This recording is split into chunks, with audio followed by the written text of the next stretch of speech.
सबसे पहले रुख करते हैं महायुद्ध का।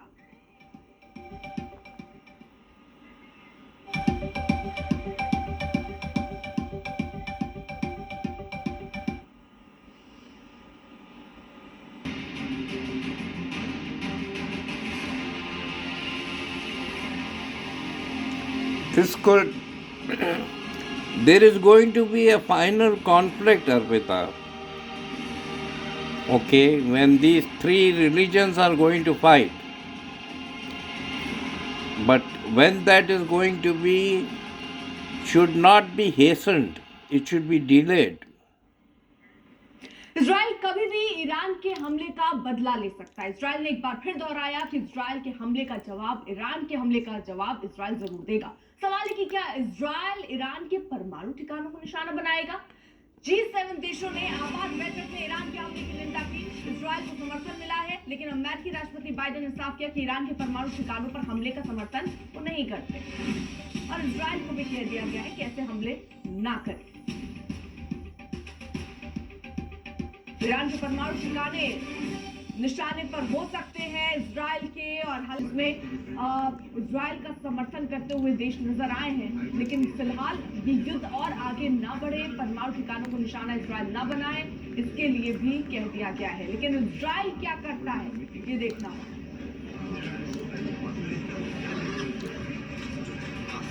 They want war.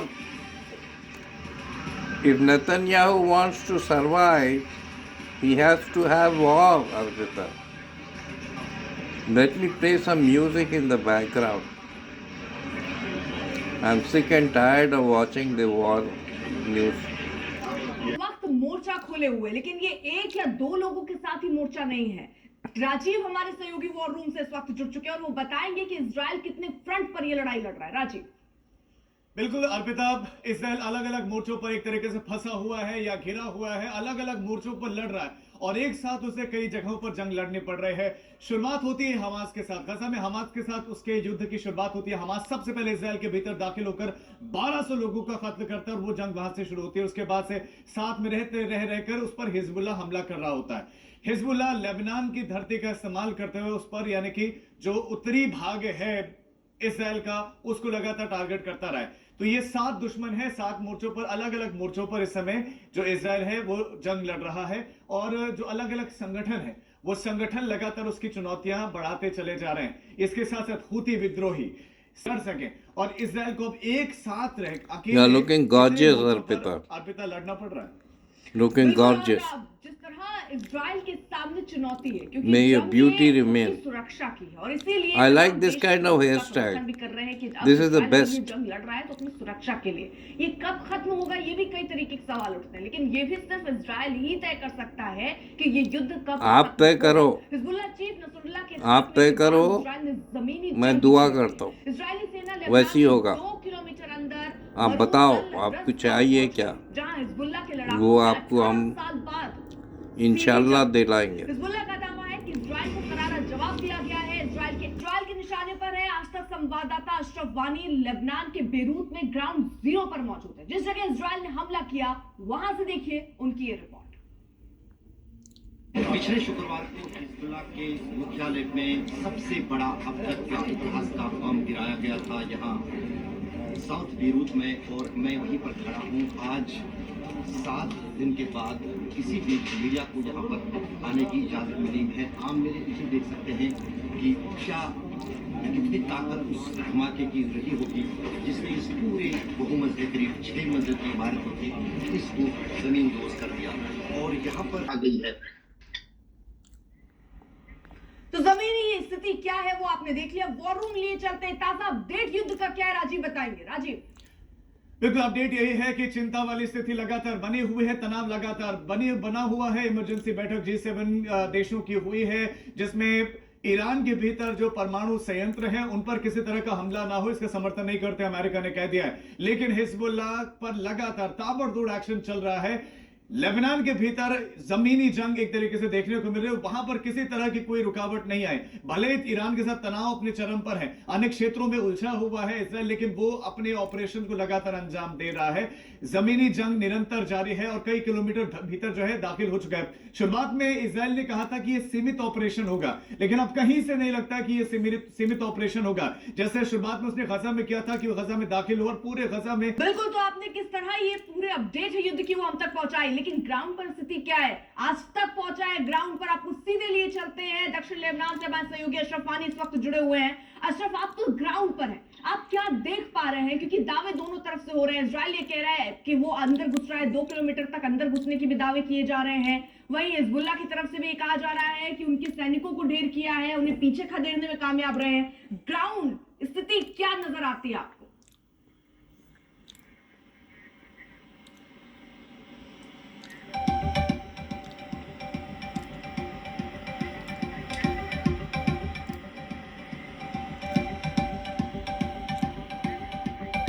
तो शायद अशरफ साहब, जब इजराइल पर 181 मिसाइलें दागी गई तो इसको लेकर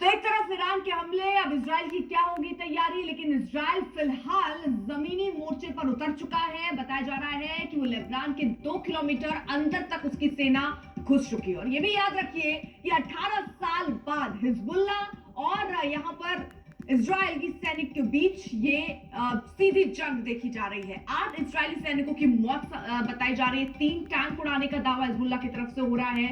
वहीं मरन अल अरस गांव में ये युद्ध चल रहा है, पीछे हटी है इजरायली सेना। हिजबुल्लाह ये क्लेम कर रहा है, हिजबुल्लाह की तरफ से दावा किया जा रहा है कि उनके टैंक हमने ध्वस्त किए, उनके सैनिकों को हमने मारा और उन्हें पीछे खदेड़ दिया है।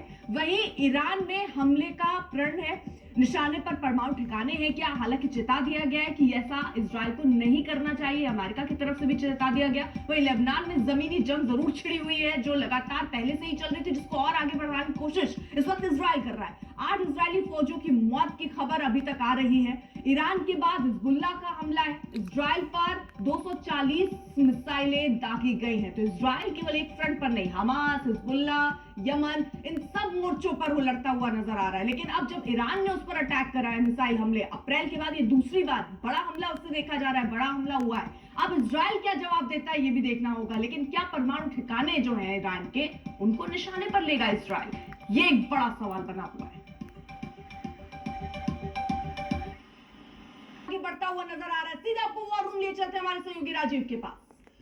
बिल्कुल अर्पिता, अमेरिका की भी निगाह है और अमेरिका की बड़ी चर्चा हो रही है। ये कहा जाता है कि इसराइल को बैक करता है अमेरिका और वो कह भी चुका है कि हम पूरी तरह से इसराइल के साथ और वेस्ट कंट्रीज हैं। लेकिन पूरे मिडिल ईस्ट की बात करें, अलग अलग देशों की बात करें, वहां पर अमेरिकी सैनिकों की मौजूदगी है, लेकिन कितनी संख्या है वो हम आपको मैप के जरिए दिखा रहे हैं। सबसे पहले हम ईरान का मैप देखिए, इसके साथ साथ आप सऊदी अरब देखिए, आप कतर देखिए, आप सीरिया देखिए, हर जगह पर यूएई देखिए, हर जगह पर आपको मौजूदगी दिखेगी अमेरिकी सैनिकों की। मिडिल ईस्ट है, अलग देश है, लेकिन वहां पर किसकी मौजूदगी है? अमेरिकी सैनिकों की मौजूदगी है। और इन अमेरिकी सैनिकों की यहां पर मौजूदगी का होना यानी कि कहीं ना कहीं फायदा किसको? इसराइल को। अगर हम बात करें, ये 11,000 किससे ज्यादा जो सैनिक हैं वो इस समय, अगर हम बात करें तो कुवैत में है, इसके अलावा सऊदी अरब में लगभग 2700 के आसपास अमेरिकी सैनिक है। तो उसी प्रकार अलग अलग हिस्सों में अमेरिकी सैनिकों की अर्पिता मौजूदगी है। और ये मौजूदगी क्या कहती है? एक तरीके से अभी तो सुरक्षा के लिहाज से इनको तैनात किया गया है, लेकिन क्या युद्ध का मोर्चा भी खुलता हुआ नजर आ रहा है? इजराइल क्या करेगा? इन सारे सवालों पर आगे भी हम बात